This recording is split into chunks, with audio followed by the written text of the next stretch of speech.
শাইখুল হাদিস চলে গেছেন, কাদিয়ানীদের অমুসলিম ঘোষণা থেকে যেতে পারেন নাই। মুফতি আমিনী চলে গেছেন, কাদিয়ানীদের ব্যাপারে রাষ্ট্রকে সিদ্ধান্ত নিতে দেখেন নাই। আমরা চাই আমাদের আল্লামা আহমদ শফী জমিনে থাকা অবস্থায় কাদিয়ানীদের অমুসলিম ঘোষণা করতে হবে।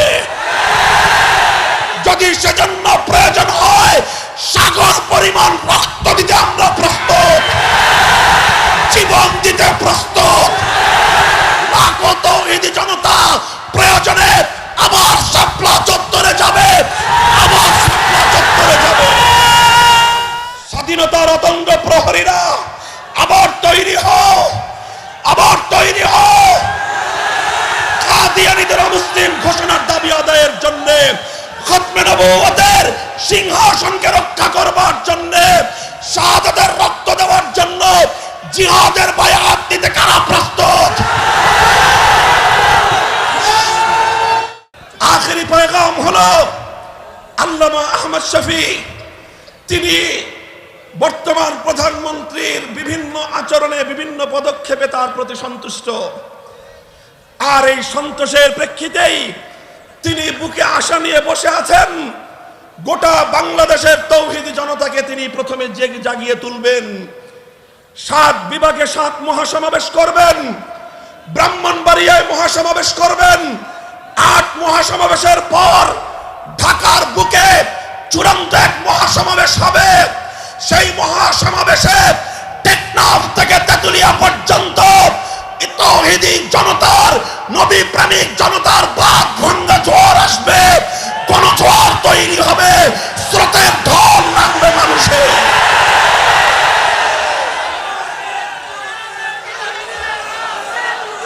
সেই গণজোয়ারের পর আল্লামা আহমদ শফী মাননীয় প্রধানমন্ত্রীকে অনুরোধ করবেন, গোটা জাতি আজকে ঐক্যবদ্ধ, কাদিয়ানীদের অমুসলিম ঘোষণার রাষ্ট্রীয় আইন শুনতে চায়। রাষ্ট্রীয়ভাবে তাদেরকে মাইনরিটি, সংখ্যালঘু ধর্ম হিসেবে আখ্যায়িত করে, সংখ্যালঘুদের কাতারে ওদেরকে শামিল করে সংখ্যালঘুর যাবতীয় অধিকার এবং সুযোগ সুবিধা তাদেরকে প্রদান করা হোক। এই ঘোষণা আনবার জন্য আল্লামা আহমদ শফী মাননীয় প্রধানমন্ত্রীর কাছে নিয়মতান্ত্রিক উপায়ে, শান্তিপূর্ণভাবে, সৌহার্দ্যপূর্ণ পরিবেশে আপনার কাছে যাবেন। এরপর আমরা এখনো আশাবাদী, গোটা জাতির এই উত্তাল তরঙ্গ দেখে, জাতির এই মহা জাগরণ দেখে মাননীয় প্রধানমন্ত্রী সিদ্ধান্ত নেবেন, যে কোনো ভাবেই হোক এদেশের এবং গোটা উম্মতে মুসলিমার ঈমান সংরক্ষণ সংক্রান্ত এই প্রতারণার বিরুদ্ধে তিনি অ্যাকশন এবং ব্যবস্থা নেবেন। কাদিয়ানীদের ধর্মীয় আইডেন্টিটি, তাদের ধর্মীয় পরিচয় নিশ্চিত করে দেবেন। তবে আমাদের একটা শঙ্কা রয়েছে।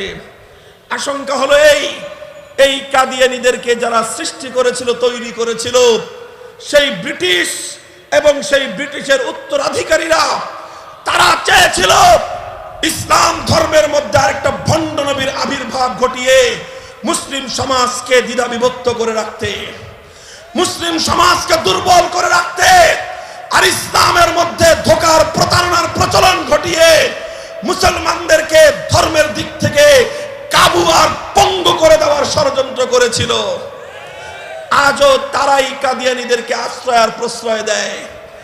এখনো সেই ব্রিটিশ আর সাম্রাজ্যবাদের পেইড এজেন্টরাই কাদিয়ানীদের পক্ষে দাঁড়িয়ে ওরা সাম্প্রদায়িক সম্প্রীতির মিথ্যা বুলিয়া ওড়ায়। হাসানুল হক ইনু, মুরগি চোরা শাহরিয়ার কবির, এরা বাংলাদেশের বিরুদ্ধে বিদেশের চর, এরা সাম্রাজ্যবাদের এজেন্ট, এরা বাংলাদেশের স্বাধীনতার দুশ্মন, এরা বাংলাদেশের জাতিসত্তার দুশ্মন। এদেশীয় এজেন্ট এবং এদের বিদেশি প্রভুরা সরকার এবং রাষ্ট্রের উপর চূড়ান্ত একটা চাপ সৃষ্টি করবার চেষ্টা করবে, এটা আমরা জানি। আর এজন্যই বলতে চাই, বৈদেশিক চাপ ভিনদেশি প্রভুদের এজেন্ট আর দালালদের চাপ যতটা বেশি হয়, এদেশের ধর্মপ্রাণ মুসলমান তার চেয়ে বড় চাপ তৈরি করবার জন্য প্রস্তুতি নিচ্ছে।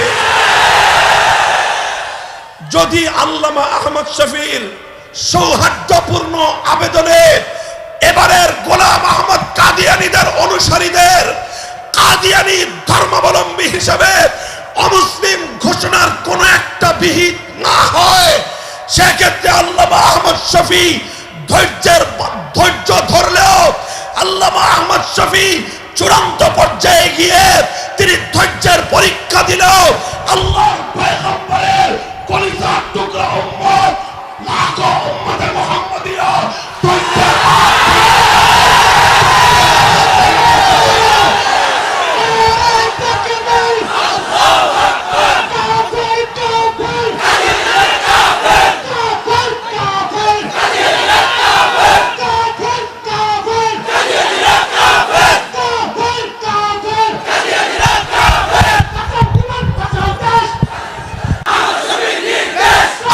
চাই না,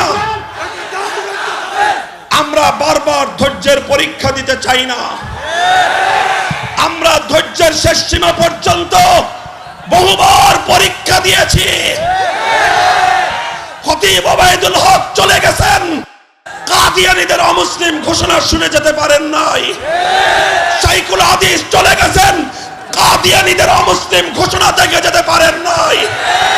মুফতি আমিনী চলে গেছেন, কাদিয়ানীদের ব্যাপারে রাষ্ট্রকে সিদ্ধান্ত নিতে দেখেন নাই। আমরা চাই আমাদের আল্লামা আহমদ শফি জমিনে থাকা অবস্থায় কাদিয়ানীদের অমুসলিম ঘোষণা করতে হবে। যদি সেজন্য প্রয়োজন হয় সাগর পরিমাণ রক্ত দিতে আমরা প্রস্তুত, জীবন দিতে প্রস্তুত। লাখো তাওহীদি জনতা প্রয়োজনে আমার শাপলা চত্বরে যাবে, আমার শাপলা চত্বরে যাবে।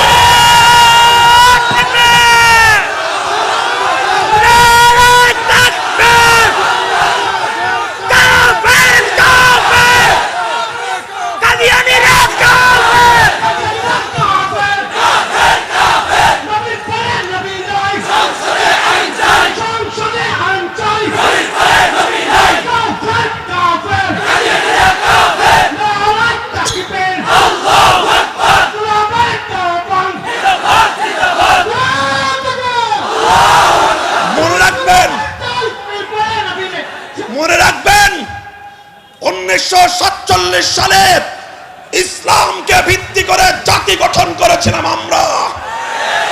1905 সালে কলকাতার দাদাবাবুদের খবরদারিকে লাথি মেরেছিলাম মুসলিম জাতিসত্তা হিসেবে আমরা। 1971 সালে খান পাঠানদেরকে ঝাড়ুপেটা করে বিদায় করেছিলাম মুসলিম জাতিসত্তা হিসেবে আমরা। ইসলাম ধর্মের ধর্মীয় আইডেন্টিটি আর পরিচয় সংরক্ষণ করা, ধোকার প্রতারণার হাত থেকে হেফাজত করা বাংলাদেশের রাষ্ট্রীয় কমিটমেন্ট। আবার বলছি, এটা বাংলাদেশের রাষ্ট্রীয় কমিটমেন্ট আর বাংলাদেশের রাষ্ট্রীয় এটি একটি প্রত্যয় এবং রাষ্ট্রীয় কমিটমেন্টের বিষয়। সুতরাং এর সঙ্গে বাংলাদেশের জাতিসত্তা এবং বাংলাদেশের স্বাধীনতার সম্পর্ক রয়েছে। যারা বাংলাদেশের মুসলিম জাতিসত্তাকে অস্বীকার করতে চায় তারা বাংলাদেশের স্বাধীনতার দুশ্মন। স্বাধীনতার অতন্দ্র প্রহরীরা আবার তৈরি হও, আবার তৈরি হও। কাদিয়ানীদের মুসলিম ঘোষণার দাবি আদায়ের জন্য, খতমে নবুয়তের সিংহাসনকে রক্ষা করবার জন্য, শাহাদাতের রক্ত দেওয়ার জন্য জিহাদের বায়াত দিতে কারা প্রস্তুত?